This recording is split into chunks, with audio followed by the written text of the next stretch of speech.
अक्षरमहं पुरुषोत्तम दासोस्मि। अक्षर एवो हूँ, पुरुषोत्तमनो दास छूं। अक्षरमहं पुरुषोत्तम दासोस्मि। अक्षरमहं पुरुषो। नारायण नारायण। एक सिंह अपने जंगल में विहार कर रहा है और विहार करते करते धीरे धीरे गांव के अंतिम जो स्थान है वहाँ पर पहुँच जाता है। और वहाँ जाता है तो एक अलग जानवर वहाँ से जा रहा है, तो सिंह उसको पंजा मारता है। तो लोगों को ये नुकसान होगा, तकलीफ़ होगी। उसकी वजह से जो वन वाले हैं निरीक्षक, वो उनको पकड़ के कैद खाने में ले जाते हैं। तो जैसे ही कैद खाने के अंदर वो सिंह को छोड़ते हैं तो वो देखता है कि बहुत बड़ा ये कैद खाना है, विशाल कैद खाना है जिसके अंदर असंख्य सिंह भरे हुए हैं। तो जैसे ही वो सिंह के पास जाता है तो वहाँ पर वो देखता है कि कुछ कुछ टुकड़ियाँ बनी हुई है। तो एक टुकड़ी जो है वो सिर्फ़ और सिर्फ कलाकार की तरह रहती है, अलग अलग कलाएँ का अपना प्रदर्शन करती है। दूसरी एक टुकड़ी है वो समाज सेवा का काम करती है। तीसरी एक टुकड़ी है वो रीति रिवाज को संभालने का, कि हमें नियम अनुसार, पुराना हमारा नियम है वैसे ही हमें चलना है। और एक टुकड़ी है वो देशभक्ति के लिए भजन गाती है, गीत गाती है, ऐसे आनंद करवाती है। और एक टुकड़ी जो है वो सबका चर्चा विचारणा ही करते रहती है। तो ये सब देख के जब सिंह और थोड़ा सा आगे जाता है तो एक कोने में, लेकिन बाहर की तरफ दृष्टि किए हुए एक सिंह बैठा हुआ है। तो वो सिंह जब इसको देखता है कि ये सिंह नज़दीक आया है और नया सिंह अपने ये कैद खाने में प्रवेश हुआ है, तो वो तुरंत ही उसको बताता है कि आपको ये किसी भी टुकड़ी में ज्वाइन होने की आवश्यकता नहीं है, क्योंकि धीरे धीरे इसमें से कुछ सिंह मर भी रहे हैं, वापस अंदर अंदर झगड़े भी होते रहते हैं। और ऐसे वो पुरानी जो भी वहाँ पर कथा घटती है वो सब उनको नए सिंह को शेयर करता है, बताता है।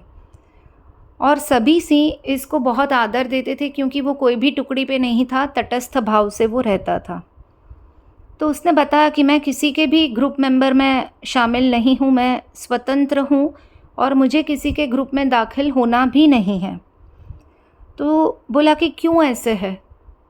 तो ये जो सिंह की अवस्था है वो सेम हमारी है, कि हमारे भीतर जो आत्मा है शरीर के भीतर, और बाहर जो हम लौकिक संबंधों में है, कर्मों के बंधनों से बंधे हुए हैं, वो जो अनादिकाल से है।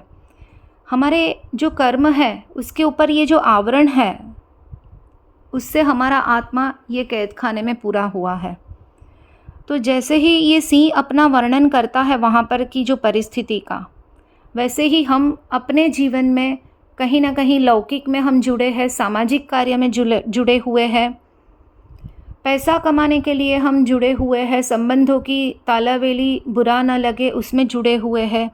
और ये सब जुड़ने के लिए जो बहुत बड़ी वाड़ वहाँ पर सिंह बाहर ना जाए उसके लिए जो बनाई है, वैसे हमने अपने अहंकार की वाड़ बना दी है, गलत कर्मों के तार की वाड़ बना दी है।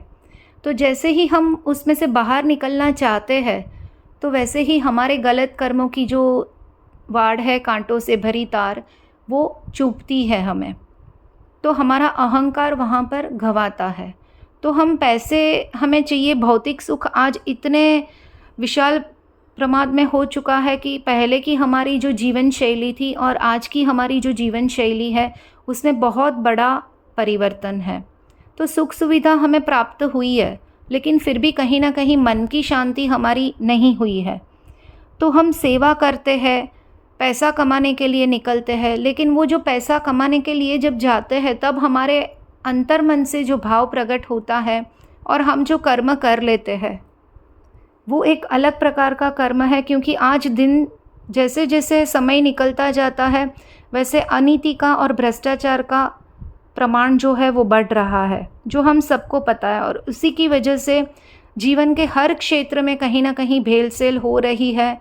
तो जब ऐसी परिस्थिति बाहर आ रही है और हमें पैसा भी प्राधान्य जीवन में हो चुका है, तो हमें बहुत सचेत पूर्वक अपने पैसे कमाने की जो राह है, दृष्टि है, उस पे बहुत आवश्यक से काम करना ज़रूरी है कि किस भाव से हमारे अंदर परिवार में पैसा आ रहा है और ये पैसा कमाने के लिए हम किस प्रकार के कर्म कर रहे हैं, हमने कितने लोगों का पैसा लिया हुआ है गलत इंटेंशन से, गलत माध्यम से, और किन किन लोगों को हमने पैसा नहीं चुकाया है।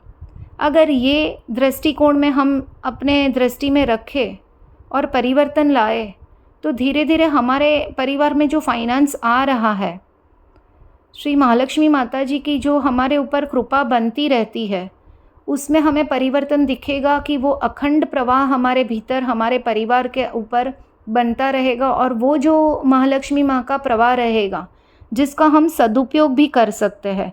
तो ये करते करते जब हम अहंकार के ऊपर हावी हो जाता है, ये जैसे वाड़ बनी है सिंह को बाहर ना निकलने की, वैसे सत्कर्म तो हम कर रहे हैं, सेवा भाव तो कर रहे हैं, लेकिन करते करते कभी कभी हमें इतना अहंकार प्रज्वलित हो जाता है कि मैंने इतना दान किया है, मैंने यहाँ पर इन लोगों को मदद की है, मैं यहाँ पर हर महीना कुछ न कुछ सेवा कर रहा हूँ। ऐसा जो भाव उत्पन्न होता है वो हमारा अहंकार रूपी वाड़ है।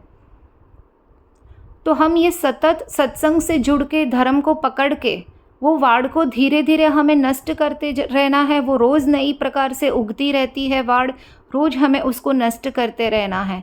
तब जाके धीरे धीरे हमें सात्विकता का और सत्यता का एक प्रमाण खुद के अंदर स्वयं के भीतर हमें जागरूक होगा और हम उसको देख पाएंगे, हमारी दृष्टि से हम उसको चकास पाते हैं।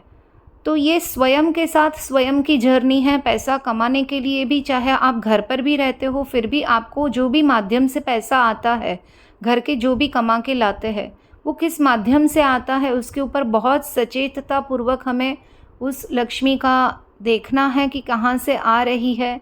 गलत जगह से आ रही है तो लक्ष्मी का शुद्धिकरण करके, लक्ष्मी जी से माफ़ी मांग के उसका सदुपयोग में हमें उपयोग करना है। बिल्कुल भी हमारे परिवार में गलत लक्ष्मी का उपयोग नहीं करना है।